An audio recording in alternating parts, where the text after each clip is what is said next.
I used to think that waiting until retirement to travel, to do amazing things, and to have all the fun possible was responsible until I realized life could actually start later. And today I wanted to explore what happens when you stop postponing life. This episode isn't about travel tips and it's not about quitting your job or just completely stopping everything that you're doing. It's about a moment, actually a series of moments, that changed how my husband and I see time, success, and what we are building for our family. And it started last October when we went to Greece and Turkey together. We expected it to be amazing. We really did. And we had talked about it for months and we'd seen photos and we knew it would be absolutely beautiful. We knew the historical part alone would be like so incredibly powerful. But what we did not expect was how different it would feel because we were experiencing the whole thing together. There's definitely something about traveling with the person you're building your life with that changes everything about your perspective. You're not just seeing these new places, you're processing them in real time with this person. And you're having the same experiences, but noticing different things. And those conversations, the ones that happen when you're walking or sitting quietly, or just taking it all in, those stay with you forever. Athens was the first place that really just stuck out to me. Standing there looking at the Acropolis, I felt this overwhelming sense of perspective. Like you cannot stand in a place like that and not think it is just absolutely unbelievable. You are standing where people stood thousands of years ago who debated and had all different kinds of power struggles, the philosophy, and the purpose that we're still wrestling with today. And I just remember thinking to myself, so many people came before us, lived these incredible lives, made meaningful decisions, and never had the luxury of certainty. And so here we are, so often waiting for the right time for something to happen. And in that moment, I just really felt grounded and it made the pressure I put on myself feel so much different.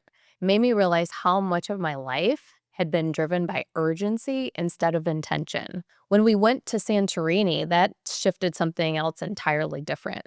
So walking on the streets felt like so much slower, softer, and I just didn't feel like I was rushing. And we weren't thinking about like what's next. We were just there. We were just enjoying that space. And that sounds simple. It's not something we experience very, very often, but I loved it. We talked more while we were there and we noticed things and we were not distracted.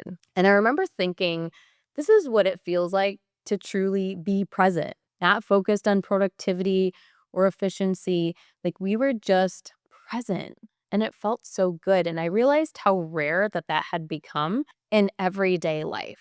When we went to Turkey, that was truly incredible. Visiting the House of Mary was one of those moments where neither one of us said much afterwards. There was like this stillness, a weight, not heavy, but just so meaningful. Like standing there, you can feel the people that lived in those spaces.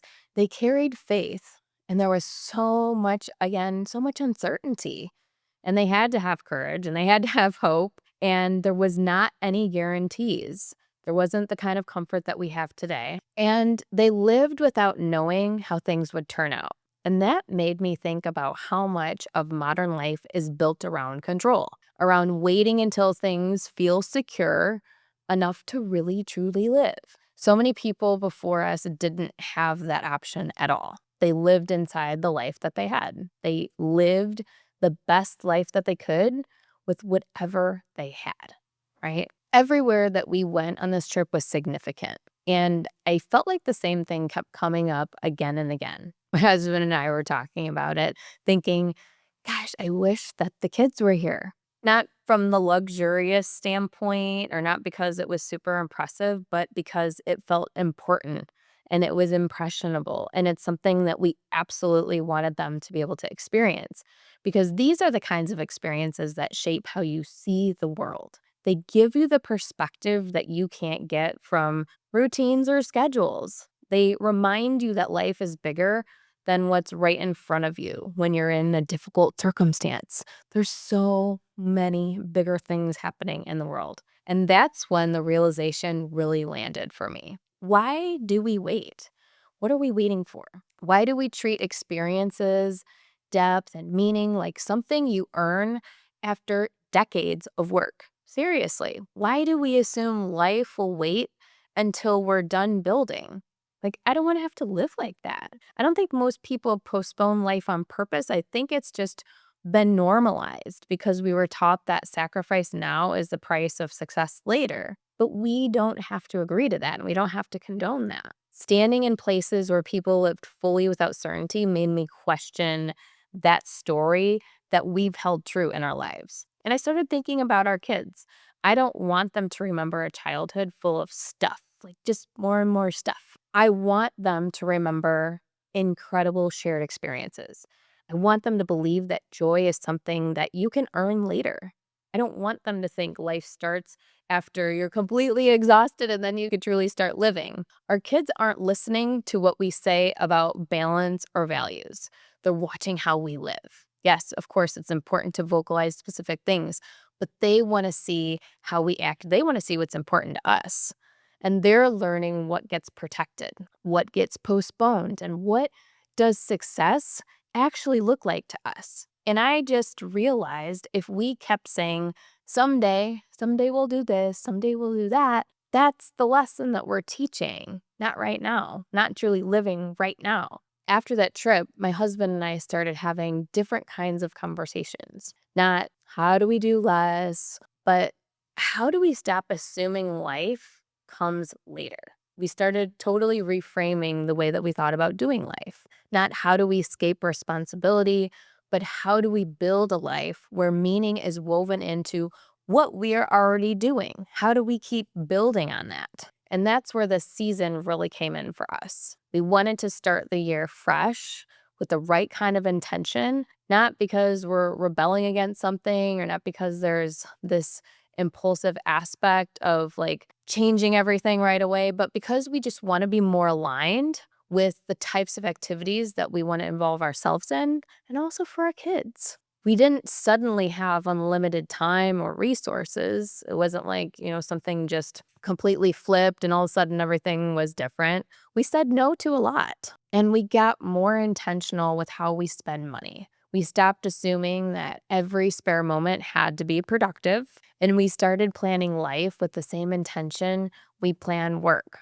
You're bringing it all together as the big picture, the big vision. And that's how experiences like the RV trip we're planning and the Caribbean cruise became possible. Not because they're like flashy and extravagant, but because they're meaningful to us. And those are the kinds of memories that last longer than material gifts ever will. Think about that. Think about the memories that you can make with your family that will last their entire life. If they get a toy tomorrow, they'll probably play with it for the next couple of days, maybe the next week, maybe the next month. But these memories last a lifetime. So this isn't about just Greece or Turkey or any of the other vacations that we'll take, but it's about stopping the habit of postponing what matters. And I just want you to know that this starts small. To start with a weekend, a shared experience, a decision to prioritize presence over accumulation. Life doesn't change all at once. So don't get me wrong. I know it takes a little bit to go through the changes that are necessary, but it changes when you stop waiting for permission for something to change. You don't have to wait for anything. You can just decide today, like, we're going to do life different.